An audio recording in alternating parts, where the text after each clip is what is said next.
যেটি একটু আগে বললেন একজন, আসলে আমরা যখন স্টেক হোল্ডারদের সাথে আলোচনা করি দেখা যায় আমরা সম্পাদক বা মালিক যারা মাঠে থেকে কাজটি করে তাদের ভয়েসটা বেশিরভাগ সময় আমাদের কাজ পর্যন্ত আসে না।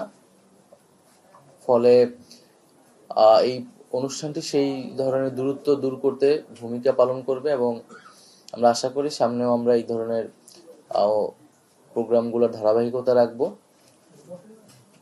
তো আজকে যদি সকলের কথাগুলো শুনে যেতে পারতাম হয়তো আমার জন্য আরো ভালো হতো।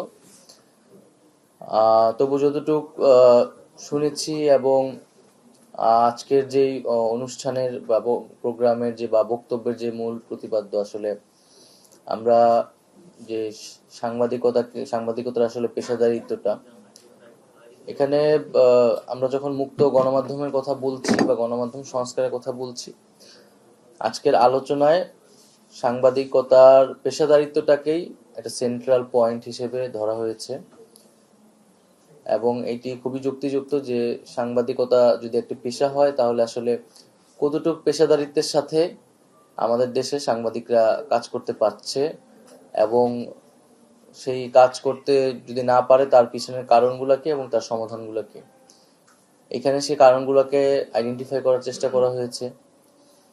যে আমরা জানি যে আমাদের এখানে রাষ্ট্রের পক্ষ থেকে অনেক ধরনের আইন কানুন বাধা নিষেধ নীতিমালা থাকে, সাংবাদিকতাকে এক ধরনের বেড়াজালে আবদ্ধ করে রাখার চেষ্টা থাকে।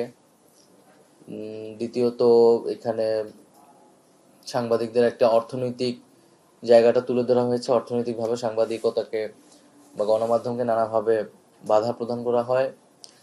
সাংবাদিকতার যদি পেশাদারিত্বের কথা বলি, সেই ধরনের পেশাদারিত্বের চর্চার কালচার আমাদের দেশে অনুপস্থিত এবং আমরা সেই যে মিডিয়া লিটারেসি সেটিও আমাদের মধ্যে গড়ে ওঠেনি। সাংবাদিকতার বিষয়টি আমার খুবই অল্প সময়ের অভিজ্ঞতায়, দায়িত্বের অভিজ্ঞতায় যতটুকু বুঝছি, এটি আসলে খুবই জটিল একটি বিষয়। এই গণমাধ্যম নিয়ে কাজ করাটা, এখানে নানামুখী স্টেক হোল্ডার এবং অনেক পরস্পর বিরোধী পক্ষ রয়েছে যাদেরকে একই সাথে মিলে হয়তো আমরা যদি কাজ করতে চাই আমাদের হয়তো কাজ করতে হবে এবং ঐক্যমতে আসলে আসতে হবে। তো যখন এখানে ওয়েজ বোর্ডের কথা আসে, সম্পাদক মালিকরা তারা কিন্তু ওয়েজ বোর্ড নিয়ে এক ধরনের বিরোধিতা করে, আবার সাংবাদিকরা হচ্ছে আপনাদের আলোচনা ওয়েজ বোর্ডের কথাগুলো আসতেছে, বা এখানে বিভিন্ন সময় শোনা যায় আসলে হাউসগুলোতে বা ঠিকমতো বেতন আসলে পরিশোধ করা হচ্ছে না। তো সেই জায়গা থেকে যারা মাঠ পর্যায়ে সাংবাদিকরা আছে, এই ধরনের ঘটনা আসলে খুবই কমন আমি মনে করি, যতটুকু আমি বুঝতে পারছি বা শুনতে পাচ্ছি। তো সেক্ষেত্রে এই বেতনের বিষয়টা আসলে সুরাহা হওয়া উচিত, কারণ সাংবাদিকতা আসলে যদি পেশা হয় তাহলে সেখানে এই পেশাদারিত্ব রক্ষা করতে হলে অবশ্যই তাকে সেই মর্যাদাটা আসলে দিতে হবে। এখানে মানে দাসসুলভ আচরণ করার আসলে কোনো সুযোগ নেই। আর দ্বিতীয়ত হচ্ছে আমাদের এখানে সাংবাদিক সংগঠনগুলো রয়েছে, সেই সংগঠনগুলোও সাংবাদিকদের প্রকৃত স্বার্থ রক্ষার জন্য আসলে কাজ করা উচিত। এখানে রাষ্ট্রীয় যে প্রতিষ্ঠানগুলো রয়েছে সরকারি গণমাধ্যম সংশ্লিষ্ট, সেই প্রতিষ্ঠানগুলো নিয়েও কিছু কথা বলা হয়েছে, যে সমস্যাগুলো বলা হয়েছে এবং তার কিছু প্রস্তাবনাও এখানে দেওয়ার চেষ্টা করা হয়েছে।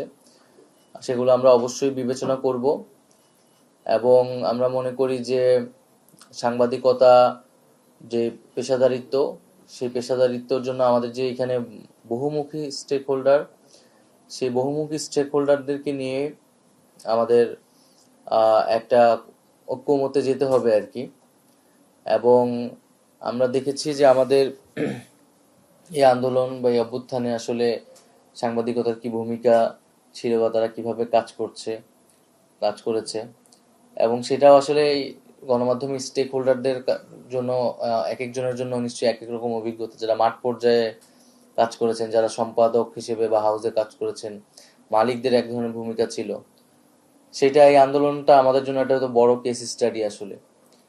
তো আমি মনে করি যে এই আন্দোলনে সাংবাদিকদের বা গণমাধ্যমের ভূমিকা কি ছিল, এটা নিয়েও আমাদের আসলে খুবই নিবিড়ভাবে এটা পর্যালোচনা করা উচিত। আলোচনা সমালোচনা নির্মোহভাবে নিরপেক্ষভাবে করা উচিত। সেই জায়গায় হয়তো অনেক কিছু উঠে আসবে। আমরা যখন আন্দোলন করেছি বা এর আগে বিভিন্ন সময় আমরা একটা কথা শুনতাম যে মাঠ পর্যায়ে থেকে দেখা যেতেছে অনেক সাংবাদিকরা আমাদের নিউজ কভার করতো বা রিপোর্টটা নিত, কিন্তু ওই নিউজটা আসলে প্রকাশ হইতো না। এবং একটা কথা শুনতাম, এটা হাউস পলিসি আছে, যে হাউস এটা ঠিক করে দেয়। আবার হাউসের উপরে আবার হাউস আছে।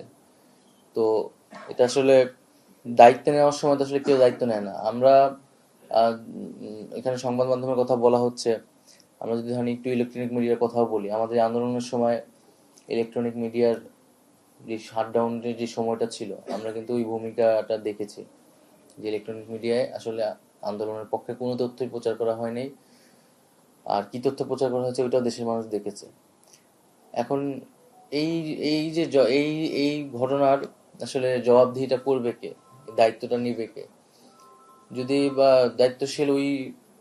দায়িত্বশীল কাউ জিজ্ঞেস করা হলে বলা হবে ডিজিএফআই চাপ দেওয়া হয়েছিল, সরকার থেকে চাপ দেওয়া হয়েছিল। তো কাউকে না কাউকে আসলে দায়িত্বটা নিতে হবে। এবং সরকারের জায়গা থেকে আমরা তো সেই নীতিগত সংস্কারের কথা বলতেছি, কিন্তু একই সাথে সাংবাদিকদের ভিতর থেকেও সেই রেজিস্ট্যান্সটা আসলে প্রয়োজন। আমরা তো 90-এর গণঅভ্যুত্থানে সেই রেজিস্ট্যান্স দেখেছিলাম সাংবাদিকদের মধ্যে থেকে, কিন্তু এই অভ্যুত্থানে কিন্তু সেই রেজিস্ট্যান্সটা প্রাতিষ্ঠানিকভাবে আসেনি সাংবাদিকদের পক্ষ থেকে। আমার ক্ষুদ্র জ্ঞানে আমি যতটুকু বুঝেছি ততটুকু বললাম, ভুল হলে আপনারা বিবেচনা করবেন।